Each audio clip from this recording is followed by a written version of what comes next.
Hey, so in today's video, we're going to be going over a bit about Sergio Perez's stint with Red Bull, and I'm going to go a little bit before that, his career getting into Red Bull, where it's going, how I believe it's going to turn out, and we'll see what it actually does happen. Just want to get into it. I'm not bashing Sergio here. Like, I think he's, a great driver.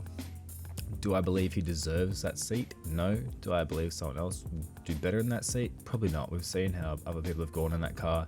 Compared to Max in the recent years, no one's kind of ever been close to him other than Ricciardo in 2018. So it's been quite a while since there's been no, competitors in that second car to Max. So pretty wild when you think about it. Other second drivers when the teams have had, a dominant first driver, i.e. Lewis and Valtteri. Never really, it always kind of pans out the same way. Your lead driver's always super far ahead of the second driver, and it's just how it works out. But first things first, we're going to jump into his 2019 season with Racing Point. His best finished was 6th overall. It's not too bad considering where that car was and a shift in the team direction that year. 10th overall for the championship. His qualifying was 15-1 to Lance, and race was 11-5 to Lance, which is massive. It out-qualified him quite a bit. It was the first year for the team after Lawrence brought the team. Didn't really expect much from Stroll considering where he come from and how he'd been going, but 2019 is a decent year for Checo. Nothing to run home about, but at the end of the day, got him, a second year with the team, and see what happens after that. So, 2020, he's still with Racing Point. Best finish was first, and arguably probably got him the spot with Red Bull. 2 podiums in the year, 4th in the championship, which was absolutely massive. He had a great year that year. The race where he won was just Bahrain, second last race of the year, I believe, at the time. And kind of just outperformed that car immensely. Did get some really good luck, but still outperformed that car quite a bit. And got the win. Was out of contract. They had kicked him out of the team. Sebastian was coming in. The team was changing from Racing Point to what is now Aston Martin. So it was a big switch up for them going into the 2021 season. He's qualifying 10-4, and the races was a draw, which he kind of got a bit unlucky there. He did win one or two, or place higher, in a few races than Lance, but got penalties. But I think the qualifying's there. It was crazy that he was going to be out of a seat. So that was the big talking point was, how's this person, how's Sergio going to be out of a seat when he's just won a race and he's performed so well. 4th in that car was just, immense. First year with Red Bull. He's got his first win in Baku, only because of, Max's crash and a fair few incidents in the field. He got 5 podiums that year and 4th in the championship again. Kind of a standard year. I wouldn't, write home about it again. It wasn't horrible. It wasn't bad. But his race result and qualifying result to Max was not good at all. 17-0,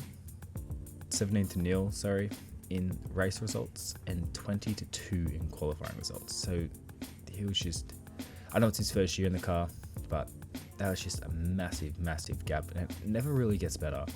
We jump into 2022, 2 wins, and he gets his first pole, and then 3rd in the World Championships, where this is just Red Bull's dominant era.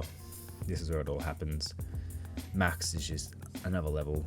He goes from 2021 where Lewis would win some, Max would win some, to where Max is basically going to win them all. 2023, 2 wins again, but was down in the number of podiums that he got from the previous year, and this year gets 2nd in the championship, but in a race where, same thing, Max basically won every single race. he should be more there. You know, qualifying 20-2 and race was 18-2. So 2 times throughout the season he out-qualified Max or outplaced him in a race where they both finished, which is insane. I don't understand how, even for that season, he still gets a look in. You know, he hasn't had horrible seasons. He's having quite a shocker at the moment. Well, the last few races, that is. But, you know, everyone compares, you know, how Albon and Gasly got so few races, where Sergio has had so many seasons now since that all happened. And maybe Red Bull kind of wanted to stand back and go, well, we're kind of, you know, throwing these drivers in too quick and then getting them out, you know, super fast, just churning them through. But, you know, Albon, I believe, was the closest out of those grouped in points per average and places per average. So, yeah. Now we'll go into 2024.